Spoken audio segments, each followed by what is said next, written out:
Good morning, all students. So today's our next topic is circular motion. Linear motion के बारे में हम लोगों ने प्रीवियस चैप्टर्स में काफ़ी पढ़ा. अब हम लोग इस चैप्टर में इस पार्ट में पढ़ेंगे सर्कुलर मोशन के बारे में. Now first of all, what is a circular motion? Circular motion होता क्या है? If a body moves in a circular path, कोई भी ऑब्जेक्ट है, कोई भी बॉडी है, अगर वो सर्कुलर पाथ में ट्रेवल कर रही है तो उसके मोशन को हम लोग क्या बोलेंगे? Circular motion. अब यहाँ से एक और टर्म आती है uniform circular motion. Uniform circular motion क्या होता है? If a body moves in a circular path with uniform speed. Velocity uniform नहीं होती है सर्कुलर मोशन में. क्यों नहीं होती है वो मैं आगे एक्सप्लेन करती हूँ. But if a body moves in a circle with a uniform speed, then its motion is said to be uniform circular motion. And अगर simple circular motion आपने define करना है, then if a body is moving in a circular path, then its motion is called circular motion. For example, our earth revolve around a sun, that is circular path, circular motion. Okay. Now the various term that linked with the circular motion, जैसे हम लोग acceleration को define करते हैं, velocity को define करते हैं, displacement को डिफाइन करते हैं लीनियर मोशन में. अब वही टर्म्स को हम लोग सर्कुलर मोशन में डिफाइन करेंगे. तो यहाँ पे कुछ एक टर्म्स माइंड में रखना कि इन सर्कुलर मोशन जो डिस्प्लेसमेंट है उसको हम लोग क्या बोलेंगे? एंगुलर डिस्प्लेसमेंट, और उसको रिप्रेजेंट करेंगे थीटा से. वेलोसिटी को क्या बोलेंगे हम लोग? एंगुलर वेलोसिटी, और इसको रिप्रेजेंट करेंगे हम लोग ओमेगा से. एंड एक्सेलरेशन को हम लोग बोलेंगे एंगुलर एक्सेलरेशन, और इसको रिप्रेजेंट करेंगे अल्फा से. ये टर्म्स यूज करेंगे, ये सिंबल्स यूज करेंगे हम लोग इन टर्म्स को डिफाइन करने के लिए सर्कुलर मोशन में. तो first of all, what is angular displacement? Suppose करो an object initially at point A at time t is equal to 0. Then it travels along the path and reaches to a point B at time t and describe an angle theta. So this theta is angular displacement of the object as it goes from A to B.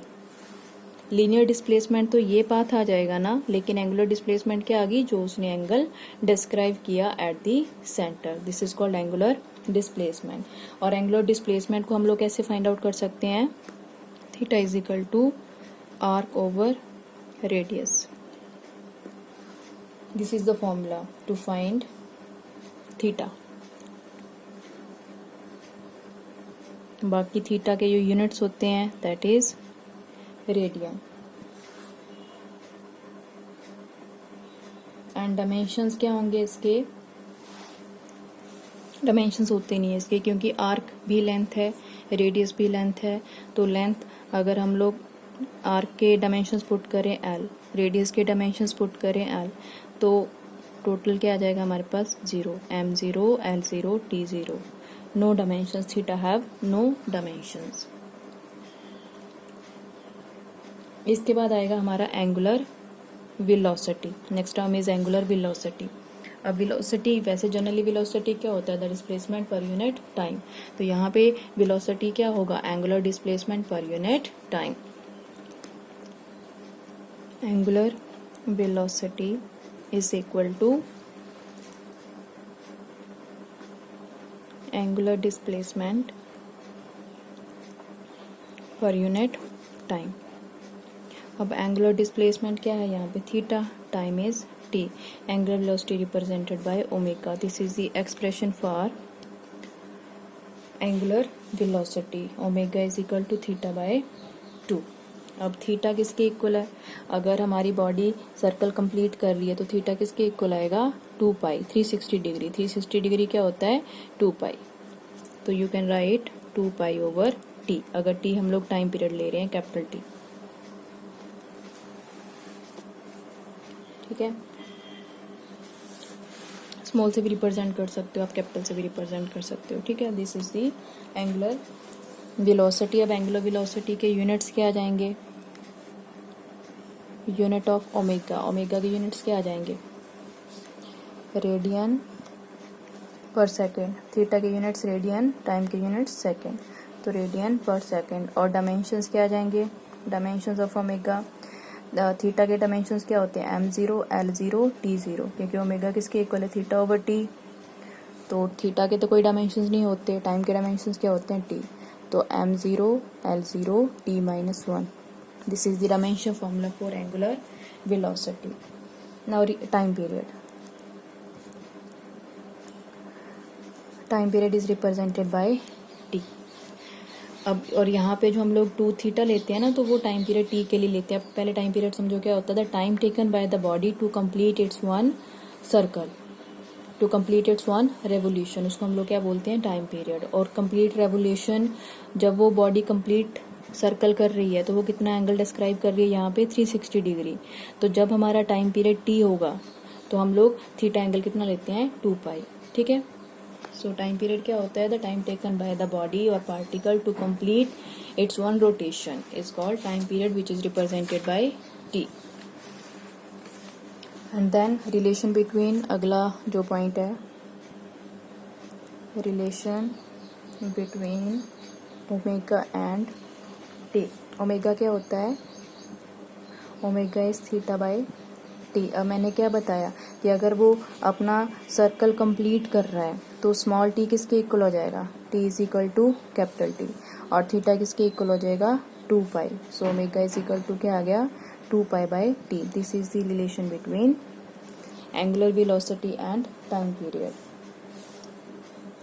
Radian per second. Next is frequency, next जो term है वो frequency. Frequency क्या होता है, the number of circles, the number of revolution completed by body in 1 second, that is called frequency. And frequency is represented by nu, ठीक है, and nu is given by nu is equal to 1 over T. ये इसका mathematical form है। इसकी another definition भी बन जाएगी यहाँ पे, the reciprocal of time period. Frequency के डायमेंशंस क्या होते हैं, डायमेंशंस भी इसका टी इनवर्स होगा, m0, l0, t इनवर्स, और जो इसकी यूनिट्स हैं, यूनिट ऑफ फ्रीक्वेंसी, या तो इसके आप सेकंड इनवर्स लिख सकते हो और hertz, these are the unit of frequency. Now we know, अभी ऊपर हम लोगों ने कैलकुलेट किया ओमेगा किसके इक्वल है, 2 pi by T. You can write it as 2 pi into 1 over T, but 1 over t is frequency, so omega is equal to 2 pi into nu. This is the relation between angular velocity and frequency. Okay, so these are the various terms that are related with circular motion. इसके बाद हम लोगों ने एक relation करना है, important है ये, relation between linear velocity and angular velocity.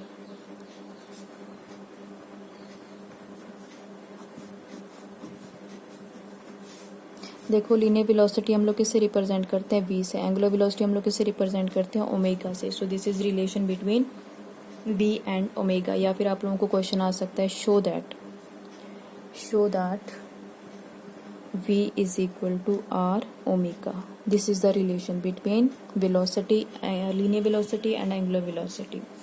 तो सिंपल सा टॉपिक है, वैसे तो कुछ डिफिकल्ट नहीं है। तो इसमें हम लोगों ने फर्स्ट ऑफ ऑल वही कंसीडर करना है। Let us consider a body is moving in a circular path of radius r and center O. Body is going from A to B and cover a displacement delta S. Linear displacement कितनी cover कर रही है, वो delta S। और angular displacement कितनी cover हो रही है यहाँ पे, delta theta. R is the radius.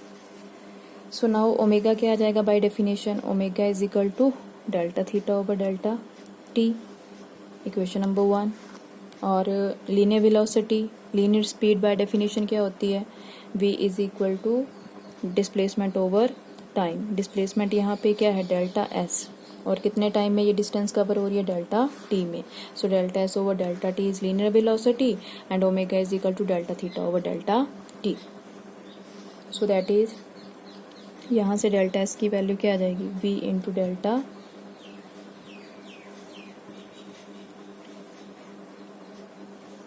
इसको एज इट इज रहने दो. अभी हम लोगों को इसको दे दो इक्वेशन नंबर 2. यहाँ से हमें वैल्यू निकालनी पड़ेगी आर्क की, फिर वो वैल्यू यहाँ पे पुट करनी पड़ेगी. अब वो आर्क की वैल्यू कैसे फाइंड आउट करनी है हम लोगों ने, we use theta is equal to arc over radius. ये फॉर्मूला यूज करना है. थीटा यहाँ पे क्या है, delta theta. So delta theta is equal to arc over radius और delta theta is equal to arc A B, radius are.